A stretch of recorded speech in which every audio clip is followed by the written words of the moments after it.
Hello there, health coaches.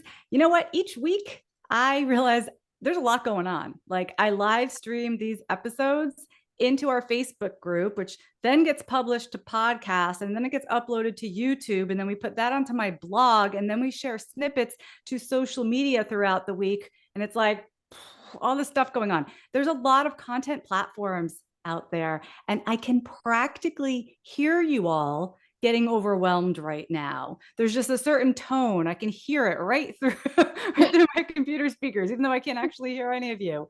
What I want you all to know is that you do not have to be on every single platform. I do have a team helping me out. I could never do this alone. And when I started out as a health coach many, many years ago, it all started with a little blog. And I say little blog because I think each of my blog posts were like 2 paragraphs. And it was just like a free blogger.com kind of blog. That blog alone launched my entire business. My first clients, many of my first clients came from that blog. So today I am joined once again by my friend Jana O to talk about choosing a content platform for your business. Maybe just one to start. Jana, thank you for joining us again. Thank you so much for having me here. And I totally relate to what you're saying. When I think back to the beginning of my business, it all started with my little blog too. And a lot of things that have happened since then, I can kind of trace back to, getting started with that blog in the beginning. So I'm so excited to talk about this. And did you also have a blogger.com blog, or where was yours? No, mine did start on my website. But I started in online business only like 7 or 8 years, like 8 years ago. So before that, I was in corporate for many years. So yeah, Maybe you missed out on those early, I think early I blog did. days. Yeah.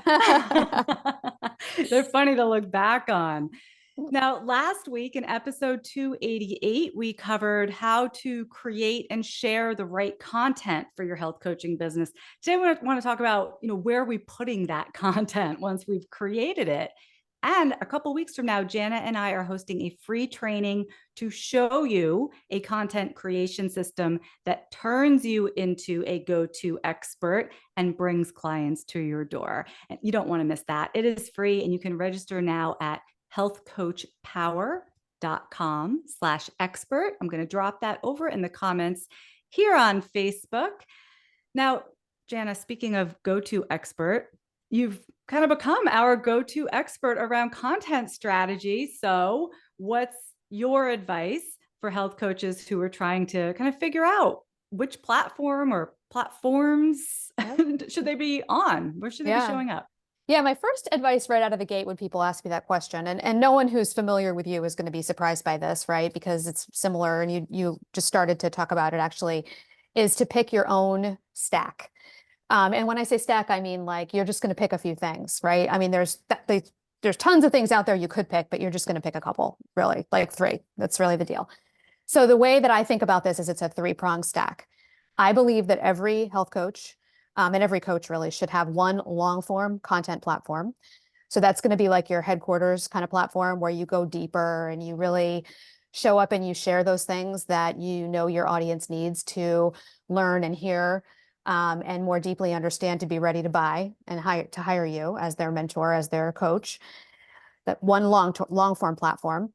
And then one social media platform. Sometimes people say, can I please have two? And I'm like, you can, but honestly, if you go really, go deep into one, that might be better for you to start. But yeah, you can expand to two as well. So maybe for you, that's Instagram or a Facebook group or Facebook, right? Or obviously there's a bunch of other options like Threads, for example, right now.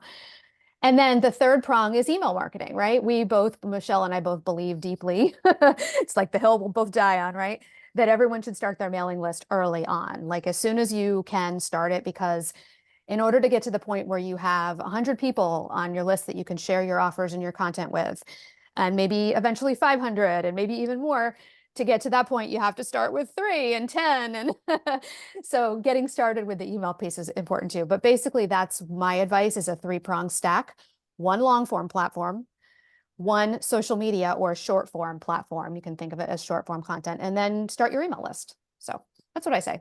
That is so smart and so much more succinct than how I think I would have explained it, or even how I thought about it before. Because, and I'm sure for you too, like when you're building your business, from the ground up, it can feel like a big jumble. You just hear Mhm. about things and you try things and you trip over yourself, and maybe that works and maybe that doesn't work. And Right. where I've arrived at today, it's when you can turn around and look backwards that it starts to make sense.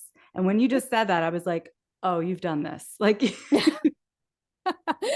Yes. And, two things can exist at once, right? Like people who are listening can know that the goal is a three-prong platform stack. And they can also feel that pull to want to be in all the places. And, but knowing that, like you said, when it's time to like look back and look back at it, this is how it'll sort of look clearly, I think gives us like that perspective that helps us keep going. So, yeah, I know what you mean. yeah, no, everyone. I mean, really, write this down. That was just really gold right there. And I think that, I mean, everyone knows what you mean by social media. I think most of our coaches know what we mean by email marketing. But we're going to be doing a lot with that actually in the next couple of months. So keep your eyes out, everybody. But what you mentioned that I think we never talk about is long form content. So can you Mhm, explain what you mean by that and mhm. why it's important? Yeah, so long form content, again, is where you're going to go deeper. Logistically speaking, it really means either a blog, a podcast, right? Or some people do a YouTube channel, essentially, where you have multiple YouTube videos, and each video, long form YouTube videos are going to be like anywhere between maybe 7 and like 15 at the most minutes, essentially, usually each. So that's what I mean by long form. And blog posts are typically, and there's no bright white line. It doesn't have to be a minimum words, maximum words or anything, but I generally think of 1,000 to 2,000, maybe 3,000 words as a blog post. Most of my students and clients end up around the 1,500, 2,000. So just to give people an idea, I'm not saying it has to be those words, but that's just what we're really talking about. And the reason that you need long form content is really because if you want to be in business for the long term, if you want to be in business not just 6 months from now, but ideally a couple years from now and thriving with a thriving roster of clients that you're proud of and not having to hustle all the time to get those clients. Um, the thing about creating long form content, let's talk about a blog as an example, but know that when I say blog, this applies to podcasts and YouTube channels if you decide to go that direction. When you create a strategic blog post, if you have the right strategy for it, you can convert a client literally the day that you publish that blog post with that blog post. And that same exact piece of content that you spent whatever X number of hours on, a couple hours, for example, or maybe it's a little more if you're just getting started, can also convert clients for you 5 years later and many times in between, right? So it's like you create it today and it keeps working hard for you for months and years.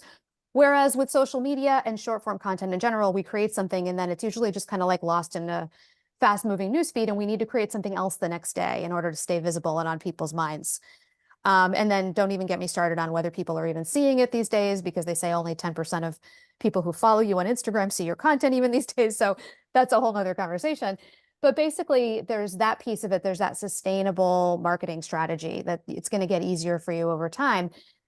And there's really kind of like two pieces of that. One is that long form content actually converts faster for you. Like it'll actually get you clients faster. And I know a lot of people hearing that are going to be like, what? Are you sure? Because we've sort of been like tricked into thinking, probably by the social media companies, that like short form equals quick results and people love it because it's short and pithy and that's going to get me the clients faster. But it's not really, because people really actually want you to go deeper and get more specific in order to feel ready. So long form content, there's more that I have to say about that, but that's essentially why it converts faster. And then also, as I mentioned, it's that more sustainable approach. It'll be working hard for you a year from now, 3 years from now, 5 years from now, more. It also sets you up to be able to repurpose so that I actually teach a system where you create 12 to 20 pieces of content and then you stop and you just go and you start repurposing the things that you created. It also allows you in that case to, and you mentioned earlier, Michelle, about having a team. If you envision yourself down the road, not now necessarily when you're starting, but down the road, if you'd like to have some help, if you want to have a VA, maybe someone who, writes some content for you, repurposes it, does your social media, writing long form content actually sets you up to be able to delegate and get good results from the people who you ask to create content for you. And this kind of goes back to what we were talking about last week, Michelle, where right now, if you just ask somebody to create some random content for you on your Instagram, they might, write about like 10 reasons why sweet potatoes are great. And here's a quote from Brene Brown. We talked about this last week.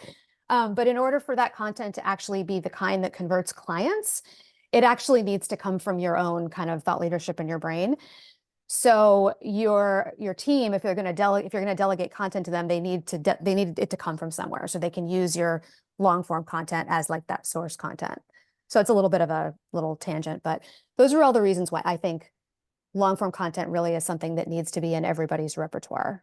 So I couldn't agree more. I mean, we have so many health coaches that come into this Facebook group and buy courses within Healthy Profit University. And they say, I was listening to your podcast. How did you find, we always ask, how did you find me? Where did you find Michelle? And a lot of people say, I found your podcast first, right? That's my long form content, you guys, right? Yep. 30 minutes.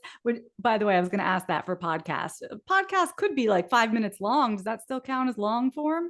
I think it does, as long as, yeah, I think it does. I mean, there's a rare podcast that is like, I don't see many that are 5 minutes, but I think it could be done. You could get enough depth and detail, and it could communicate in aggregate through several episodes, like all those things that people need to learn and hear and understand more deeply to be ready to buy. But you'd have to talk fast.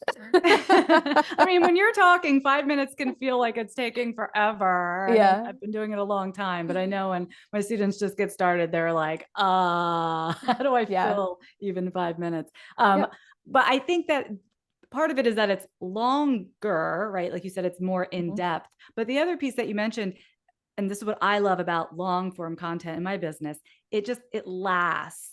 You'd mentioned this too, because I might have someone ask me a question today that I have a podcast episode about from last year, and I can share that with them. In fact, it's a wonder, like as my business grew, I was like, oh my God, I don't have time to like answer all these individual questions. Let me just create a podcast episode about that. And so then I'm always just pointing people at these different episodes, years and years worth of episodes. Whereas the social media post has disappeared by now. The email that I sent 2 years ago, nobody's going to, be reading that. So it's such a good use of your time. You can even go into something that was published a couple of years ago and start repurposing it now.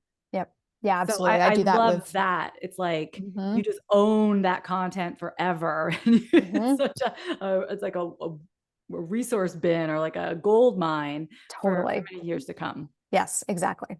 Yep. That's so cool. I want to ask for those of you that are here live with us, do you have a stack like Jana was talking about? Where is your content going? And you can say nowhere right now. That's okay. That's why we're here. We're here to help. But do you have long form content? Is it a blog or podcast, a YouTube channel? Are you on social media platforms? Which one or two, maybe? As we said, it's really hard to be on all of them and do it well. And are you sending your emails to your list? Yeah, So I'd love to know too. 1, 2, 3, or 0 of those, but I'd love to hear. What do you find is most common, by the way, when you're working with coaches? Yeah, I think a lot of people, because it's easy to just get started by posting on social media. And in the beginning, it feels, kind of fun, or it can feel fun. So people will post there and neglect sort of the other more, what I think, what I know to be more valuable platforms. But then there comes a time in your business where you start to realize the things that we're talking about. And you also start to feel a little bit tired by social media and sometimes a little triggered by it, right? It can really trigger our comparisonitis if we do engagement, which is kind of required to get your stuff seen. So that's when I think people start to come around to understanding that. And then they also know, they're like, yeah, this is great. I'm going to be doing this for a while. So that's when they start to think, okay, I need a more sustainable strategy. And then they turn to choose a long form content platform. Absolutely. How about you? Is that what you kind of see too? Everyone's on social media. It is the lifeline, just clinging to social media like it is everything. And I have got to tell you guys, it is not. You can let go of that even entirely, and you're going to be okay. It's safe. Yeah. It's safe. It's just one tool in the marketing toolbox.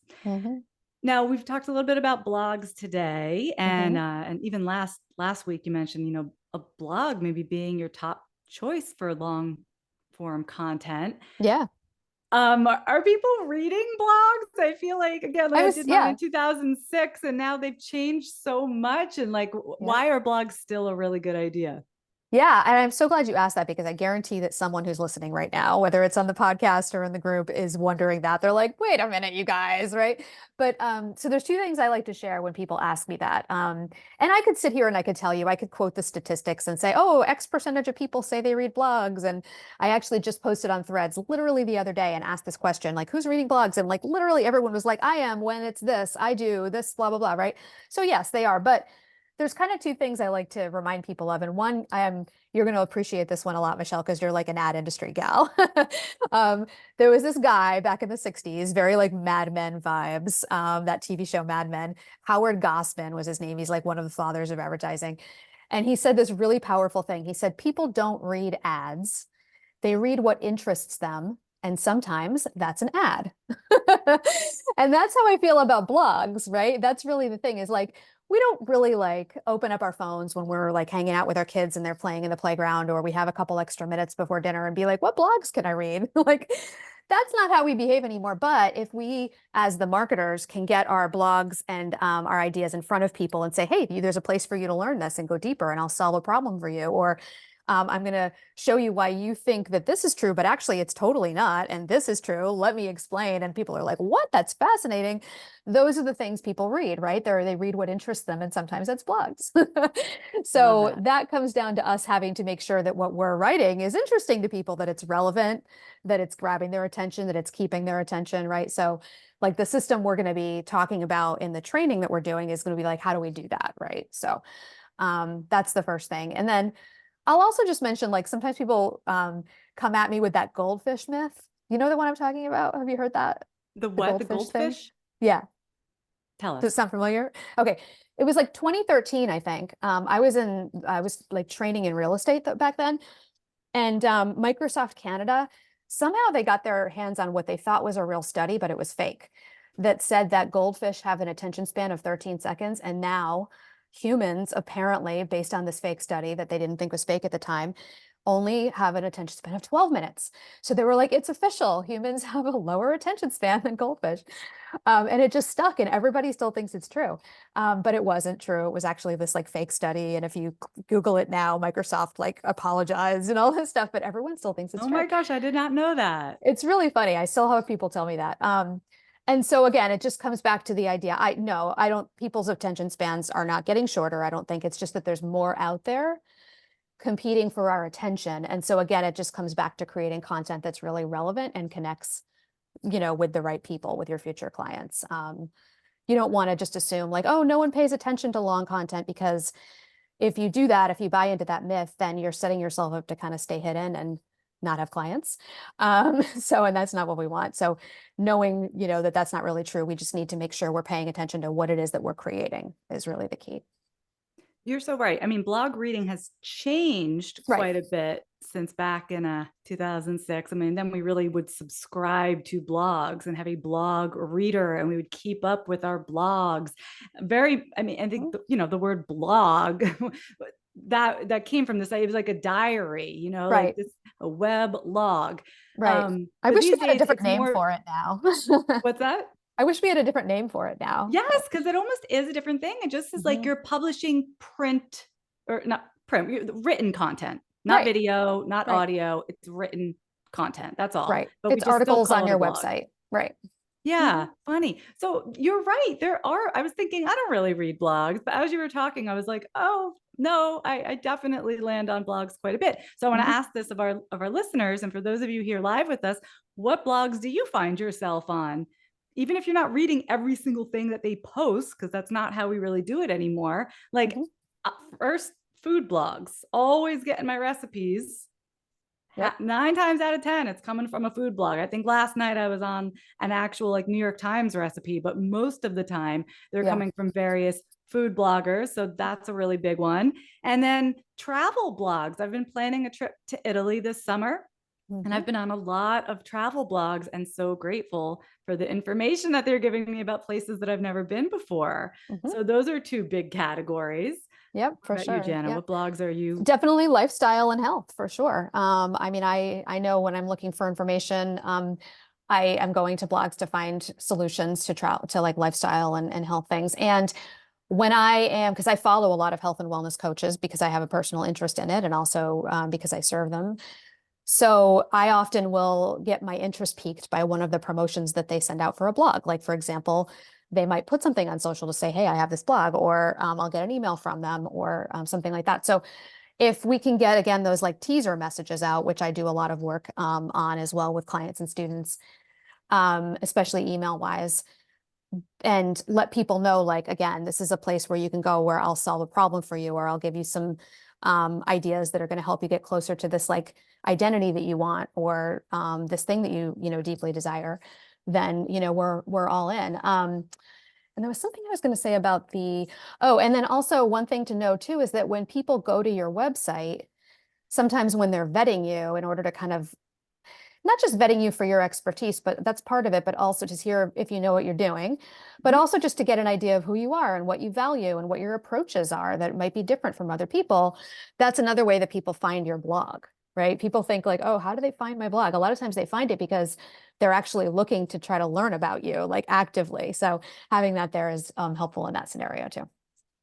Awesome. So while everyone's like scratching their head going, well, what kind of long form content should I create and how am I going to Yeah. do that, et cetera, et cetera. Maybe we can just talk through some of the pros and cons of like the three Hmm. different types that you mentioned Yeah. to help everyone out. So they're not trying to explore maybe blogging and podcasting and creating videos all at the same time, because that would be a lot. That would be a lot, right? It's like, yeah. And it's interesting you say that because at the beginning of this episode, you were talking about how you're kind of multitasking. You're creating video content that will be written content. But again, that's a very advanced strategy because you're advanced in your business. And so when you're getting started, again, focusing on one long form content platform, one of these three is really good. So yeah. Exactly. And I mean, I have to say, like, that is the pro to doing video, is that from there, if you're Mhm. recording video content, you can go anywhere. You can Yep. take that video and repurpose it. You can strip out the audio and publish the audio. You can run a Yep. transcript on it, and suddenly you have a written piece. You know, it Yep. can just turn into everything and anything, but you know, Mhm. video is video, and it's not always easy to get on camera every single week and make sure my hair looks all right. Yep. Yep. Definitely. That's definitely one of the like just what you just said, pros and cons of video. I think, you know, again, I'm partial to blogs. I really am. Like I grew my business on the back of a blog, and not a blog like I'm a blogger or I'm a food blogger, like a blog that I wrote as a service provider specifically so that I could show my future clients what they need to learn here and understand more deeply to be ready to hire me. So I'm all about blogs. I like the fact that you can easily update them. So when you create 12 to 20 pieces, let's say, if you're following my system, if you have a new lead magnet or you have a new offer, you can go in and you can change out a call to action if it makes sense. If I wrote a blog about something and I included a statistic, and now this year that statistic has changed because it's 2024, I can update that really easily. If you are getting, like, let's say a year and a half from now, you have like a new way to talk about something that you know resonates with people, like your messaging has gotten tighter, is a way people say that sometimes. You can go in and you can kind of tweak things a little bit so that you're saying things in a way that's a little different than when you first wrote it. So I really like that. And then for blogs, I also really like that they work really well for Pinterest and Google. So again, if you feel like at some point you'd like to get found on search engines, which in my opinion isn't really a whole nother piece of the stack. It's more like kind of a byproduct because if you blog, you're automatically going to get indexed by Google. Question is where you're going to land and when and whatnot, and how long it's going to take. But if you see that in your future, that you know blogging can be really good. So those are kind of like some of the reasons I like blogging. And then you alluded to it too, but like it's really probably if you just want to get started and have a very simple, straightforward place where people can go to learn all those things that they need to be ready to hire you. A blog is like kind of the simplest, most straightforward way to get started. And by the way, you can always turn your blogs down the road into podcast episodes, YouTube videos. I have clients and students that do that too. So it kind of goes Yes. both ways with the repurposing too. So I I love a wanted blog, to. Michelle. You do love a blog. I mean, I I still do. have a blog on my site, but it is Yeah. just a version of what this episode will be, you know, will Yeah, become the yeah, blog. which is totally legit way to do it. Yeah. Mhm. So this is the one piece of advice I want to give to all our coaches. At no point do I want you to have a separate blog, and then you have a whole different podcast over here. Oh, and then you also have a YouTube channel where you do something else. That will burn you out so quickly. It is absolute silliness. So if you start with a blog, I think it's a great idea what Jana's suggesting, because it's the littlest amount of technology, fewest things that you're going to have to learn. You can get started. You can always turn it into a podcast. It is the same content, you guys. You're not coming up with a different idea. It is the same content. It's just going to be in a different medium. And you can always turn those into videos. Please do not have 3 separate, distinctly different properties. That is a very bad way to go. No strategy at all, right? Yeah, and it surprisingly enough, I see people do it all the time. They try to do it because they get overly ambitious. So you're absolutely right, and I'm so glad you called that out. Yeah, totally. Streamline, streamline, streamline. We love it. And I love how you talk about you only need 12 to 20 pieces of content. I just want you guys, everyone listening, to hear this. It does not have to be crazy overwhelming. In fact, when you get your content strategy straight, everything becomes much easier. You know, you just have one piece of content that you're dealing with. You repurpose it across a couple different mediums, you're done. One good idea is like all you need to cover a lot of bases. I see so many coaches getting overwhelmed. So we are out of time for today, but I want everybody listening to go run and sign up for our upcoming training. We want to show you how to become an expert, like a go-to expert in whatever aspect of health coaching you're specializing in. You can do that really quickly, like right out of the gate, even if you're new to health coaching, with the right content. So we are going to be doing this live training on May 22nd. And you can sign up at healthcoachpower.com/expert. Even if you can't make it, sign up anyway, so we can send you the replay. Jana, it's been fun hanging out with you for these 2 weeks. I will see you on May 22nd. See you then. I can't wait. Bye-bye, everybody. Have a good week.